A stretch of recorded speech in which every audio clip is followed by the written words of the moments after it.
All right, so now that idiot businessman masquerading as a president, who's really just an employee for the Russians and the South African Nazi, is offering a gold card for millions, what, $5 million to become a U.S. citizen, which is the stupidest shit I've ever heard. Because one, it further solidifies that this isn't a left to right issue, it's a down to up. The 1% get to skip the vetting process, the 10-year vetting process the average person has to take, and they can just buy their citizenship. And this is great for who he really works for, the Russians and the Chinese. We're just gonna have their spies go in there and buy their citizenship, and we're like, oh, look at that. We get to spy in America and see how our puppet is doing things without having to go through any vetting process. He just made it so easy. He's like, oh, it's gonna bring a lot of rich people here. They're gonna make up a lot of new jobs. I'm like, it's only a matter of time, because now the Republican people are going to their local, bureaucratic Republicans, and they're complaining. And I'm like, it's gonna start spiraling out of control. This is what happened with the far left. The far left had the regular left over the course of time. They started getting unafraid of them, and they started to turn on them. The far left was pushing, cancel culture, guilty until proven innocent. Me Too movement, guilty until proven innocent.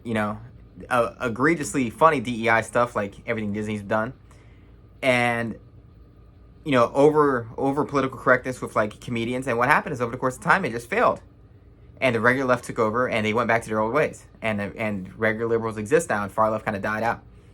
Now you have the far right, and what's going to happen is the regular right's going to start getting annoyed because it's going to start negatively affecting them. It makes them look crazy, especially when you have all these Republicans now doing the Sieg Heil Nazi salute.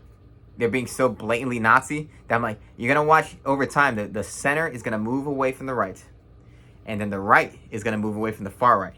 And this is exactly what happened on the left. I'm like, Trump is going to start backfiring. This whole thing's going to backfire, especially when the fact that the economy is, how many times can you blame Biden, who's not in power at all, for the economy? How many times can he actually do that?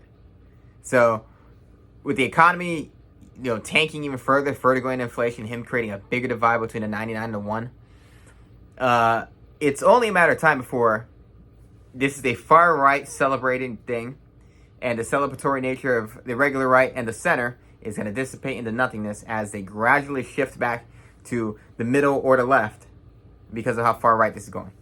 Like the gold card thing, that is very much I work for the richest people, and you're not rich, you're not getting in. That's just to create a point. Like, if you have a problem with Mexicans, you're like, oh man, they just roll on in here, and they can just walk on in. I'm like, okay, well, rich Mexicans just buy their way in. Why is that not equally bad?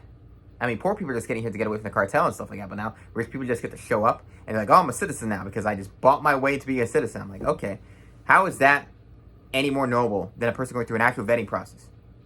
That isn't noble at all. So, it's going to backfire in time, and can't wait to see it. Can't wait to see the inevitable backfire. We're living in 1930s Germany. We're living in what's going to be a story that we tell our grandkids one day of when we watch democracy fall. It's Padme, it's the Empire. This is how liberty dies, with thunderous applause.